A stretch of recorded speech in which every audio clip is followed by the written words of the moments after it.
Dans cette vidéo, on va voir 10 mots qui te font rater des ventes en prospection B2B.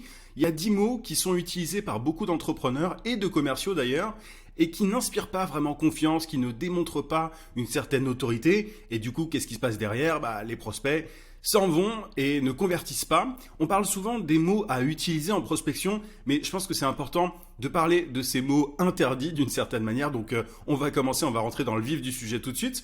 Le premier mot à ne surtout pas utiliser quand tu es entrepreneur et que tu prospectes ou commercial, c'est peut-être. Peut-être, ça démontre un certain, manque de confiance, une certaine incertitude. Et quand on vend, quand on échange avec un prospect par téléphone notamment, il faut pas être incertain, il faut être sûr de soi. Il faut démontrer qu'on peut aider le prospect, qu'on est en mesure de régler son problème urgent, douloureux. Et donc quand le prospect te pose une question et que tu dis oui peut-être ou peut-être on peut réussir à faire ceci, cela, forcément dans la tête du prospect, il y a un petit doute, il se dit que t'es pas forcément la personne qui est en mesure de l'aider. Donc élimine au maximum le mot peut-être. C'est pas toujours évident, mais il faut vraiment se mettre dans cet état d'esprit de certitude quand on échange avec un client potentiel. Donc peut-être tu oublies, il faut que tu sois sûr de toi. Après attention, ça veut pas dire qu'il faut mentir. Ça veut pas dire qu'il faut raconter des bobards. Moi je suis pas très fan du fake it until you make it, qui est quelque chose d'assez courant en entrepreneuriat. C'est un leitmotiv qu'on entend souvent.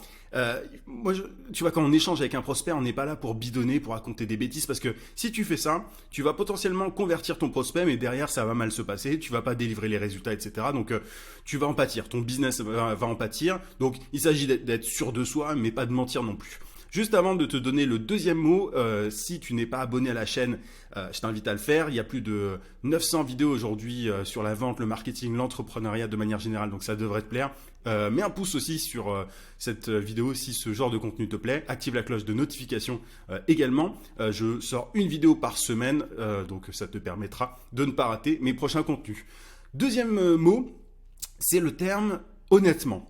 Tu vois, honnêtement, je pense que je peux vous assurer que, en fait, le honnêtement, il fait tout l'inverse tu vois, c'est vraiment le truc à ne pas faire dans le sens où, quand tu dis honnêtement, justement, tu passes pour quelqu'un de pas honnête, de pas sincère. Ça fait vraiment vendeur de carpette, quoi. Oui, honnêtement, je suis sûr qu'on peut vous accompagner, vous aider à régler votre problème. Oui, honnêtement, notre produit, c'est vraiment le meilleur sur le marché à l'heure actuelle. En fait, plus tu te justifies avec ce terme-là, plus tu essayes d'appuyer ton propos avec le mot honnêtement, plus ça paraît suspect, ça paraît un peu louche aux yeux du prospect. Ça fait vraiment tout l'inverse de l'effet désiré. Donc évite complètement ce terme honnêtement ou sincèrement ou je vous garantis que c'est pas toujours. Et encore, je vous garantis que ça peut passer dans certains cas, mais c'est vraiment pas dingue. Donc essaye d'éviter tout ça. Mais honnêtement, c'est vraiment le pire terme. Honnêtement, je te le garantis, c'est le pire terme. Troisième mot à bannir, vraiment interdit en prospection commerciale B2B, c'est le terme en théorie. Alors en théorie, il se peut que, en théorie, notre outil est le meilleur pour faire ceci, cela. En fait, on veut pas, encore une fois, tu l'as compris, mais on veut pas de termes vagues, un peu brumeux, on veut pas de théorie. En fait, quand tu échanges avec un prospect, soit il se dit que tu es la personne pour l'aider ou que tu as le produit, le service pour l'aider, soit il se dit que t'es pas la bonne personne. Et en théorie, ça présage rien de bon. Tu vois, moi quand j'échange avec un prospect, si je suis pas sûr à 100% de pouvoir l'aider, je lui dis simplement, ok, je pense pas pouvoir vous accompagner, je pense pas, en général, je tutoie mes prospects, je pense pas pouvoir t'aider à régler ton problème. Donc je vais pas te proposer mes services. Donc dès que tu as un petit doute, dès que tu sens que tu n'es pas ultra solide au niveau de tes arguments ou alors que la situation de ton prospect ne correspond pas aux situations que tu traites habituellement, passe à quelqu'un d'autre. Alors en général, si tu as bien qualifié, tu vois, si tu as un formulaire par exemple avant d'échanger avec tes prospects, tu peux spotter, identifier les prospects qui ne sont pas qualifiés. Mais si jamais tu te rends compte lorsque tu échanges avec quelqu'un que c'est pas un prospect parfait pour toi, N'essaye pas de vendre quand même à tout prix parce que sinon, de toute façon, tu vas avoir du mal parce que tu vas utiliser ce genre de termes en théorie. Oui, notre outil en théorie, machin. Si tu te rends compte qu'il n'y a pas de fit vraiment entre toi et le prospect ou entre ton offre et le prospect, n'essaye pas de forcer, tu perds du temps parce qu'il y a de grandes chances que ça convertisse pas parce que ton prospect va le sentir de toute façon.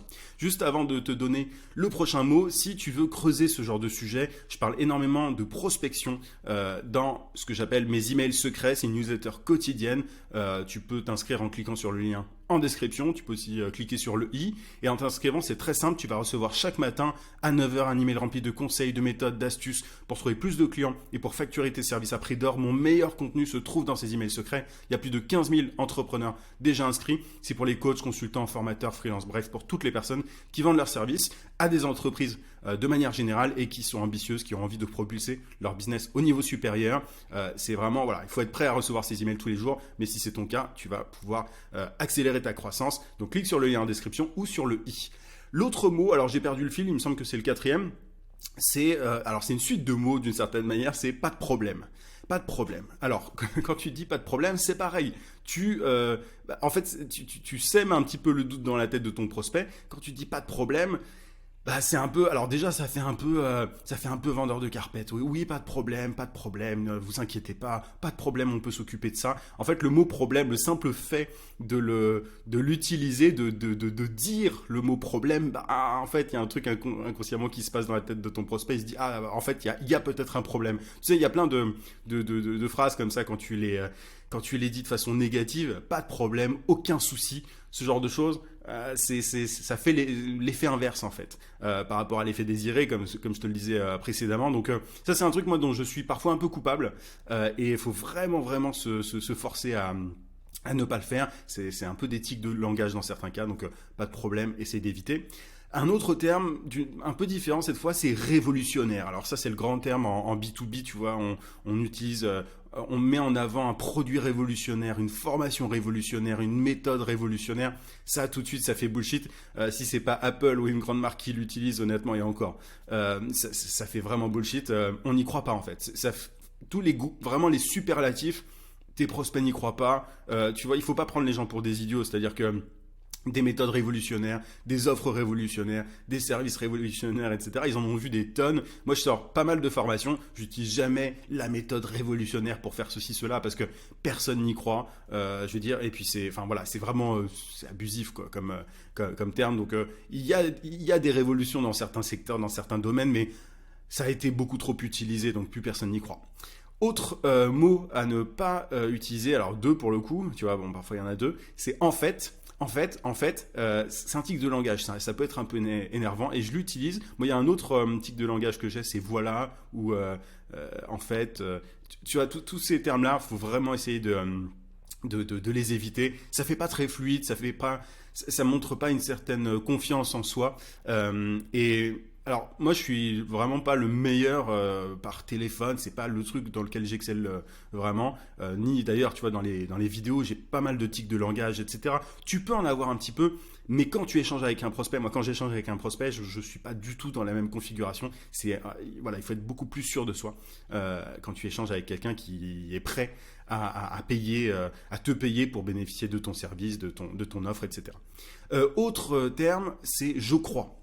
Je crois que, tu vois, c'est comme je pense ou en fait, ça démontre pas que tu es sûr de toi. Donc, je crois que, je pense que, il me semble que, tous ces termes-là, oublie-les. Quand ton prospect te pose une question, il n'y a pas à croire que, il n'y a pas à penser que, c'est comme ça. Enfin, tu vois, il faut être affirmatif, il n'y a pas de doute possible parce que sinon, encore une fois, tu sèmes le doute dans la tête de ton prospect. Je vais pas y passer 10 ans parce que ça ressemble un petit peu, tu vois, à certains termes que j'ai donnés auparavant. Un autre truc, et alors ça, c'est vraiment un autre mot. Ça, c'est vraiment le mot qui est utilisé par beaucoup trop de personnes et j'en fais partie, malheureusement, mais il faut vraiment se battre contre ça. C'est eux. Tu vois, bref, c'est pas des mots, t'as compris, mais il faut vraiment s'entraîner au maximum à ne pas faire parce que encore une fois, ça montre que t'es pas forcément sûr de toi, que t'as pas confiance en toi, en ton produit, en fait, pas vraiment en toi, mais en ton produit, en ton service, en ton offre de manière générale. Donc, essaye de t'entraîner.